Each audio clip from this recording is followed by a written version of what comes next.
In prokaryotic organisms, because the chromosome is circular, DNA replication will continue in both directions, all along that circular structure, until the replication bubble bumps into itself, essentially, until both strands of old DNA have been completely replicated.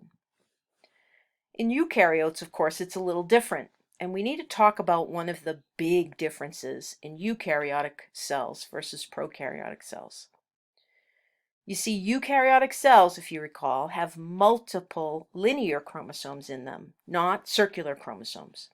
So that means as the replication bubbles get wider and wider and wider, eventually they're going to bump into each other, or they're going to hit the end of the strand of old DNA.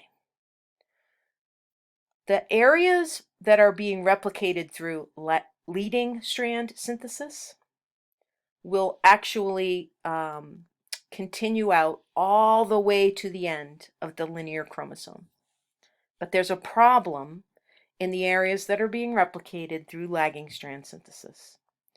Lagging strand synthesis on linear chromosomes will leave an unreplicated portion of DNA at the end of the chromosome.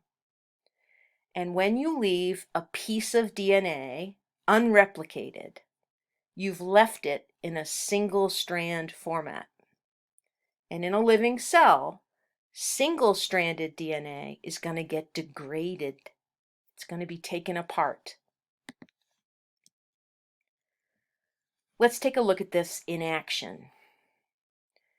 Here's a little piece of double-stranded DNA at the end of a linear chromosome.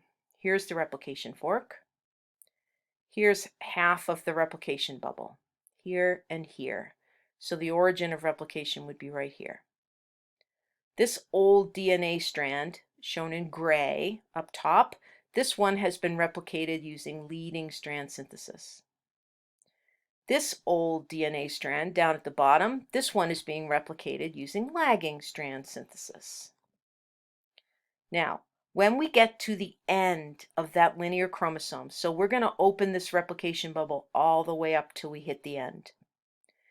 Up on the top old strand, the enzyme just keeps going. Remember, it's heading in this direction towards what was the replication fork. So the enzyme just keeps building this new DNA till it gets, boom, right to the end.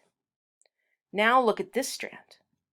This is the one that's being built in this direction, in fragments, lagging strand synthesis. The enzyme builds DNA this way, then it jumps backwards. We're building a new primer right here, so it's going to join on. It's going to build DNA this way till it bumps into this primer. Then it's going to want to jump back again, but it can't. And the reason it can't is because there's nothing over here. There's no place for primase to build the next primer. So there's no place for that enzyme to begin making new DNA. And that's going to leave this little piece of DNA at the end of the chromosome on this one strand. This is going to get left unreplicated. That's a problem because the cell is going to degrade it, destroy it. This is a piece of DNA. This is a piece of a chromosome. It has genes on it, and the cell is going to destroy it. That's what they're showing us on this slide. At the end of replication, again, I'm talking about eukaryotic cells. One of the old strands of DNA will be completely replicated. Here we have a double helix of DNA, one old strand, one new strand. Perfect. Here's the other old strand of DNA. We've replicated almost all of it, but we left this little bit at the end unreplicated.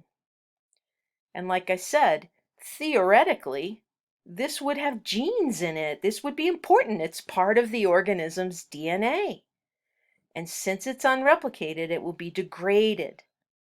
So how in the world is this possible? How in the world does this happen? and not end up destroying every eukaryotic organism on the planet? The answer is telomeres. On the area of old DNA that gets produced through, that gets replicated through lagging strand synthesis, that DNA polymerase enzyme can't replicate the end of the strand. There's not enough room for primase to add a new primer. That unreplicated region will get degraded, but it doesn't harm the organism. And that's because the ends of the linear chromosomes in eukaryotic organisms are telomere DNA. Now, if you've never heard of telomeres, one of the nicest analogies I've ever heard to describe them are comparing them to the little plastic pieces that are on the ends of your shoelaces. You know, your shoelaces get used every single day. You're constantly tying and untying them. And without those little plastic pieces on them, the shoelace frays over time, doesn't it? And little bits of it break off. If the little plastic piece is still on the end of that shoelace, it protects it. It protects it and keeps it a functional shoelace. Telomeres are similar to that. All telomeres are regions of DNA at the end of the linear chromosomes that don't code for protein, that are not genes. They are there only for the purposes of protecting the DNA that does contain genes. Telomeres are actually short stretches of a repeating sequence of bases. And I've listed it here. TTAGGG, TTAGGG. It just keeps repeating. So after the very last gene at the end of a linear chromosome, there is telomere DNA. There are hundreds and even thousands of repeats of that short sequence of bases. There's no code in there.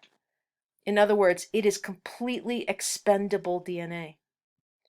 So during each round of replication, yes, on one of the strands, we're going to lose a little DNA. We're going to chop off a little tiny piece of DNA every single time that DNA gets replicated.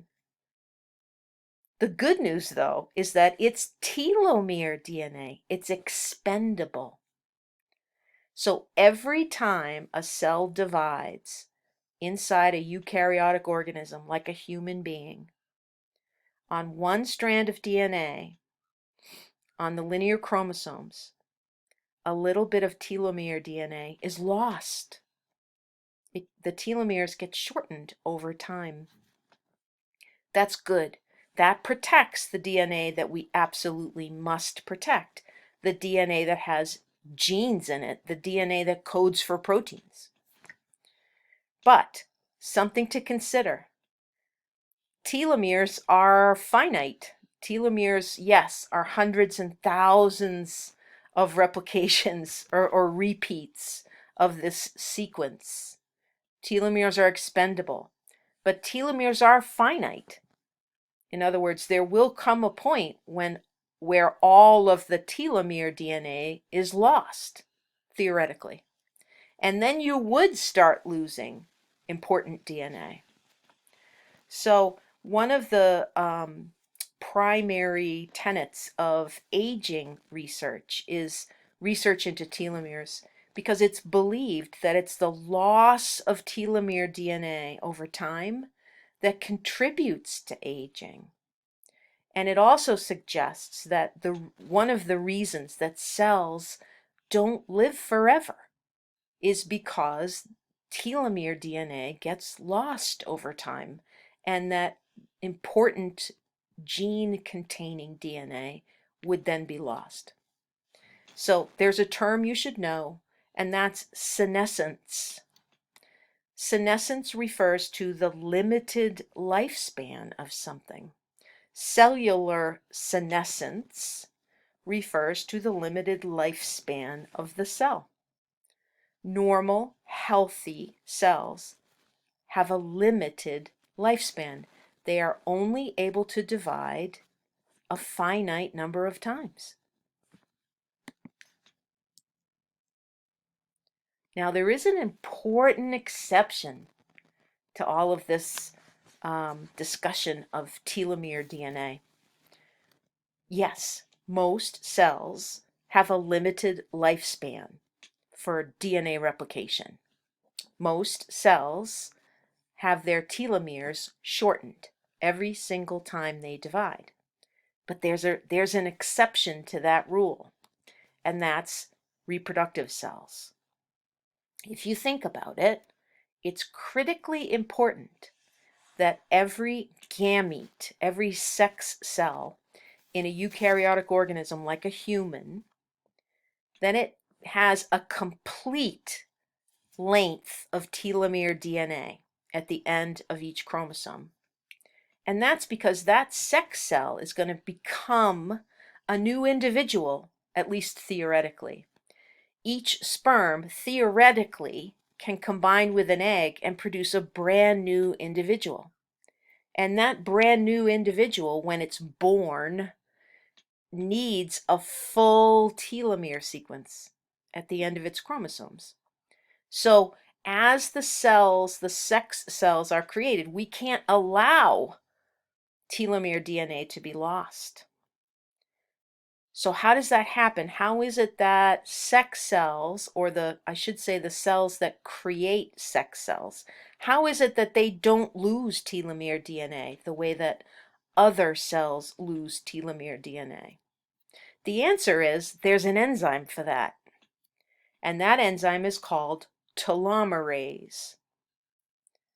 Now, there's a term here that you may not be familiar with, and that's this term somatic. We often describe two types of cells in the body. Very broadly speaking, there are somatic cells, and then there are reproductive cells. So there are the body cells, soma means body, and then there are the cells that make the gametes. Then there are the sex cells. The sex cells have telomerase enzyme active within them, and that telomerase enzyme prevents the loss of telomere DNA when the cell replicates its DNA. Interestingly enough, somatic cells have the gene for telomerase, but they don't use it. They don't turn it on. The reproductive cells do.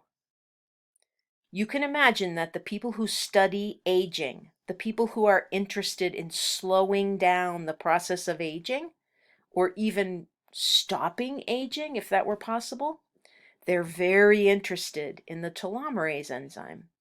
And you can believe that there's work going on to try to turn on the telomerase gene in somatic cells.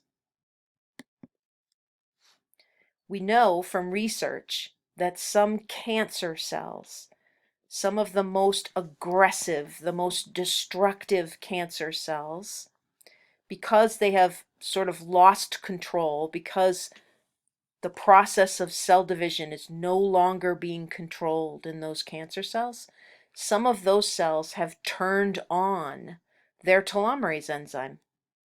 And they are indeed immortal as a result of that. They can continue to divide, at least theoretically, forever, because they don't lose any of their telomere DNA through the process. Very, very interesting area of aging research. Now, the very last thing I want to talk about in this lecture is the polymerase chain reaction, or what we usually refer to as PCR. PCR has become an everyday laboratory technique across all of the natural sciences. And it's important that we as students of biology know a lot about this technique. It's that important to us. What PCR is DNA replication. It's just that it's not occurring in a living cell. It's occurring in a test tube inside a machine called a Thermo Cycler. This was a revolution in biology when it was first introduced. And you should know the names of the scientists who are credited with developing this technique. Klepp and Khorana and Mullis are the names. So PCR is a process that allows DNA replication to occur in vitro. And remember, that term in vitro means in glass. It translates as in glass. And it suggests in a dish or a tube and not in a living cell. The term that is paired with that is in vivo. In vivo translates as in life. So if you hear about something happening in vivo, it means it's happening in a living cell. If you hear about something happening in vitro, it means it's happening outside of a living cell. During the PCR reaction, a region of DNA, usually a gene that we're interested in, is going to be replicated inside a test tube. It's not going to get replicated once. It's going to get replicated over and over and over again. We refer to this as the gene being amplified. At the end of a PCR reaction, we are literally going to get millions of copies of that gene made. Why would you want to make millions of copies of a gene? Well, maybe you want to study that gene. Maybe you would like to know what the sequence of bases is in that gene. Maybe you want to know how many bases are in that gene. There are a lot of reasons why you would want to make an amplified gene, many copies of a gene. Now, PCR is only possible when we know a little bit about that gene, a little bit about the DNA sequence that we're interested in. And that's because just like in DNA replication in a cell, we're going to need primers to get the process started in the test tube. PCR just takes advantage of our knowledge of DNA replication inside a cell. And remember, the reason DNA replication inside a living cell is so elegant is because of the chemistry of DNA, because of its complementary nature. Because you can use old DNA as a template to make new DNA.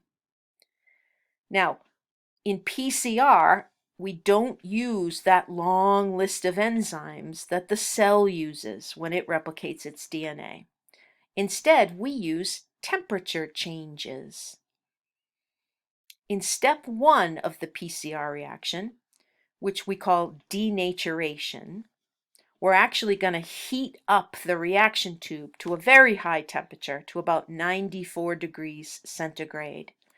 This heating process is going to cause the double-stranded molecule of DNA to separate, just like the helicase enzyme would do in nature. Denaturation, separation of the double helix into 2 strands. In step number 2, we're going to put a primer onto the old DNA. And this step is referred to as annealing. We're going to cool the reaction down here, but it's not exactly a cold temperature. We only cool it down to about 54 degrees centigrade. This is the perfect temperature for primer to anneal to old DNA. Now, we're not using the primase enzyme here. We're using the temperature change. So we have to add pre-formed, pre-made primers into the reaction tube. This is what I mean when I say we have to know a little bit about the DNA that we're trying to amplify so that we can build a short piece of DNA in the laboratory, a primer. It has to be complementary to the DNA that we're interested in amplifying. Remember too, we have to build a primer pair to add into the reaction tube because we're going to need to put a primer on each strand of the template DNA. So PCR primers are made in the laboratory. They are relatively short pieces. They don't need to be particularly long to function.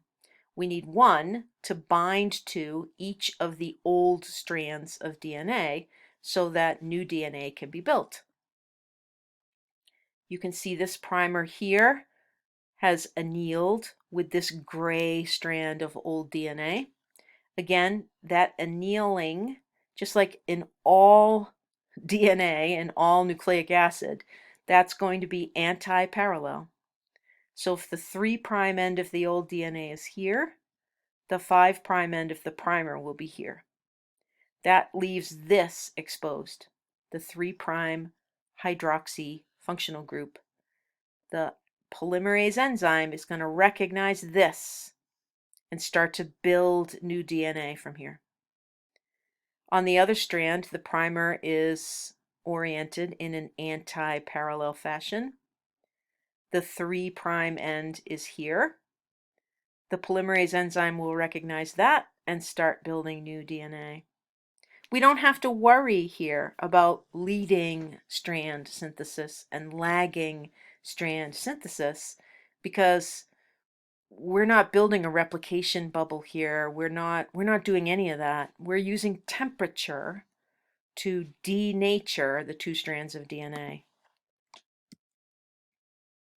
Step 3 of the PCR process is extension. This is where the new DNA is built. We're going to raise the temperature back up in the reaction tube to about 72 degrees centigrade. This is the perfect temperature for building DNA with the particular polymerase enzyme that we use. Now that gets to an important point about PCR. If we were to put an ordinary type of DNA polymerase into our reaction tube at the start of a PCR reaction, when we heat that tube up to 94 degrees centigrade in order to denature the DNA, to take the strands apart, we would destroy the DNA polymerase enzyme. It's just a protein. It's an enzyme. And as you know, if you apply too much heat to an enzyme, you're going to impact its ability to perform. And if you apply enough heat to an enzyme, like 94 degrees centigrade, you're just going to take that enzyme apart. You're going to destroy it. So in order for PCR to work, the people who originally developed it had to find a form of DNA polymerase that could withstand this very high temperature. Remember, as we talked about when we discussed enzymes, inside each organism, the enzymes have to be adapted to the temperatures that that organism normally lives at. So the discoverers, the developers of PCR, had to find an organism that lived at this very high temperature and then extract its DNA polymerase enzyme. And that's exactly what they did. They found an organism called Thermo aquaticus. This is a type of archaea that lives on the bottom of the ocean floor. It lives inside those massive thermal vents that rise up from the ocean floor and vent out heat from the deeper regions of the earth. So this is an organism that has evolved to survive at a very high temperature, and all of its enzymes have adapted to that high temperature. So the DNA polymerase enzyme from Thermo aquaticus is the enzyme that is used to make DNA inside a PCR reaction. We give that polymerase enzyme a name. We call it TAQ, T-A-Q, polymerase. And the TAQ is just shorthand for thermos, that's the T, aquaticus. That's the AQ. So the Taq polymerase enzyme builds new DNA during step 3, or the extension step of PCR. And it builds new DNA to make a copy of that gene that we're interested in. We then stop that reaction and we start the whole thing over again. So we go through step 1, step 2, step 3, then we go back and we repeat step 1, step 2, step 3. Each time we go through those 3 steps, we call that a cycle of PCR. And for most PCR reactions, we do between 30 and 40 cycles. That takes a few hours to complete, and we generate literally millions of copies of that little piece of DNA in the process. So let's take a look at a PCR reaction. Here we have a double-stranded piece of DNA in a test tube. You have to have DNA, you have to have isolated DNA from an organism that has that gene in it that you're interested in. We also have to add in those pre-made primers, and we have to add in the building blocks of DNA. We have to add in dNTPs, as well as our Taq polymerase enzyme. Now, we're going to heat up the reaction tube to that 94 centigrade temperature, and we're going to denature the DNA. We're then going to reduce the temperature down to about 72 centigrade. That's going to allow our primers to anneal to the strands, the old strands of DNA, one on each strand. We're then going to raise the temperature back up. Oh, sorry, I think I said 72 C a minute ago. We're going to drop the temperature down to 54 C for primer annealing. And then we're going to raise it up to 72 C for extension to occur. The Taq polymerase enzyme is going to build DNA for us on each of the old strands. PCR produces copies of DNA of a gene, usually, that we're interested in an exponential manner, which is why we're able to get so many copies made in 30 or 40 cycles. If you think about it, each time that we do a cycle, we're going to see exponential production of these copies. If you start off, in other words, with one piece, we're going to get 2 pieces made from that. Then we're going to take those 2 pieces and we're going to separate them and we're going to build new DNA, and then we're going to get 4 pieces made. Then we're going to repeat, separate them, and we're going to get 8 pieces made, and then 16, and then 32, and then 64, and then 128. We're going to see an exponential production of DNA.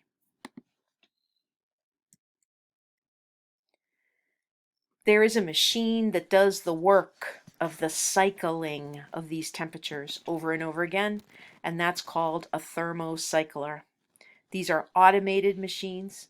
They are present in every laboratory that does any kind of natural science research or medical diagnostic work, or anything related to DNA. And of course, in 2020, DNA is at the heart of a lot of different workplaces.